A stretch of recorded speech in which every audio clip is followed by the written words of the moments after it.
Welcome to the Phuble Podcast. I am Philemon Viennes, and this podcast is sponsored by Phuble, the social networking platform for any and all investors. It is Thursday, September 5th. It's going to be early Friday morning very, very soon. I am doing the podcast now because I was afraid I wasn't going to have time to do it this weekend. So let's go over what's happened so far this past week because a lot has happened. Like always, a lot always happens in the financial world. Dow Jones increased and has been increasing over the past week, or the past couple days, I should say. The Dow is at 26,728. The Nasdaq increased this week as well to 8,116. And the S&P also increased to 2,976. The S&P is definitely going to finish the week probably above 3,000. Nasdaq already broke 8,000, so it's going to increase as well, ending the week. The Dow is probably going to float closer to 27,000. I don't think it's going to break it this week, but I think it's going to probably hover around 26,800. The reason why these major indices increased was because of optimism regarding the U.S.-China trade talks. Both the U.S. and China agreed to meet soon to discuss trade talks. It is assumed that trade talks will be held in Washington, D.C. early next month, so early October. Liu He is going to be traveling from China to the U.S. to meet with Robert Lighthizer and I believe also Stephen Mnuchin. Also, because of this news, crude oil, Brent, and WTI increased as well. Brent was hovering between, I think, about $59 and $61. WTI was hovering between like 54 and 57. Look for oil to increase if optimism continues between the U.S. and China regarding trade. Remember, though, that earlier this month, September 1st, I believe, tariffs kicked in. For the U.S., a 15% tariff was placed on $100 billion worth of goods. I think it was like $112 billion worth of goods. China placed between 5 to 10% on $75 billion worth of U.S. goods, but China only placed that on about a third of the $75 billion worth of U.S. goods. The remainder of those goods will probably be tariffed in December if trade talks aren't continued or there's no real progress in talks. Now, American manufacturing data came out this past week as well, and manufacturing activity declined for the first time in 3 years for the month of August. There was a slowing of export orders, and that was due to the increased tariffs that China has put on the U.S. Also, because of that news, the spread between the 2s and 10s, the 2-year Treasury bond and the 10-year Treasury bond increased. The 2-year Treasury bond was between 1.51 and 1.53, and the 10-year Treasury bond was between, I believe, like 1.56 and 1.58. So the yield curve between the 2-year and the 10-year is no longer inverted. However, if trade talks break down, the indices will decline. Oil will decline. Oil is not going to increase very much off of just trade talks. I still believe there's nothing in the news that signals to me that oil is going to increase past $65 for Brent or WTI. Also decrease below $55 going into the rest of this year. If trade talks break down, it's going to be toward the lower end of that scale, so toward $55. But if trade talks continue and there's optimism, it's going to be closer to $65. The 2s and 10s, the Treasury bond yields will decrease if trade talks break down as well. Once again, bonds are a safe haven for investors. They will look to move into bonds if they feel that there's a lot of uncertainty in the market, and a trade war definitely causes uncertainty. Gold was decreasing. It has begun to move upward. Both COMEX and the gold spot index are trending upward still for this year. I assume that investors moved out of gold based off of the trade talks. I still think gold is a fantastic investment. There is still a lot of uncertainty in the market regarding the trade war, regarding what's going to happen with Europe, with Brexit, regarding how the presidential election here in the US turns out next year. I still would go right into gold. I think it's going to keep increasing toward $1,600, that $1,600 mark, toward the end of the year. Definitely go into gold. Speaking of Brexit, a lot of things happened this week with Boris Johnson, the Prime Minister. I'm just going to read off a few events that happened. Joe Johnson, his brother, quit as a Tory MP, that's Minister of Parliament, and as the business minister. He has been disagreeing with his brother on the Brexit issue for some time now. He actually voted for Britain to stay in the EU, while his brother championed Britain's exit from the EU. This comes at a time when Boris Johnson has lost a majority in Parliament. He's lost a majority of supporters. He expelled 21 conservatives. So 21 members from his party he expelled because they voted against his legislation to leave the EU without a deal. Parliament also blocked his approach to call for a general election, so a snap election. He did that so that he could remain in power. It was a tactic he was using. So Parliament blocked that because they were afraid that a snap election would lead to a no-deal Brexit, which would probably happen. Parliament is supposed to go on leave, I think next week, until October 15th or October 14th or 15th. They return for the Queen's speech, I believe, on October 14th, and then they'll, I guess, resume progress toward determining what will happen with Brexit on the 15th. The UK is supposed to leave October 31st, so that does not give them a lot of time. A snap election would just cause a lot more anxiety and conflict in that process. So they blocked it. Another big move that happened was that Parliament passed a bill requiring the Prime Minister to request another extension from Brussels, from the EU.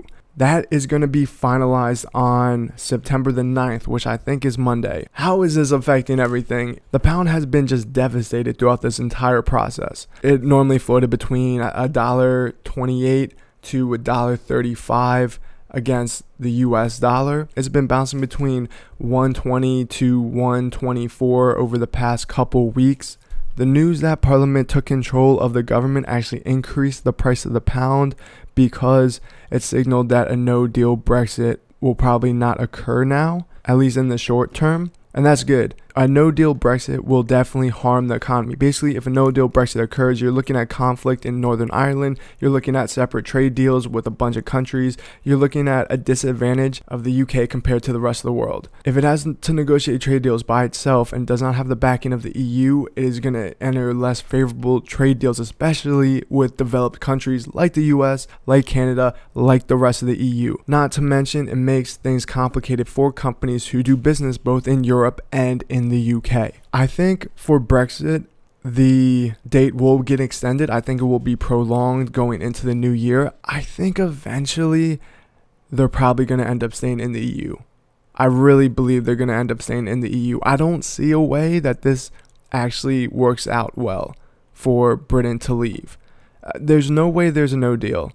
And I just don't see Britain actually leaving and having a Northern Irish backstop, which means that Northern Ireland would still remain basically in the customs union of the European Union. I don't see that happening. So I think they remain in the EU, especially if the Liberals take control of the government. Another national government that's having issues, China.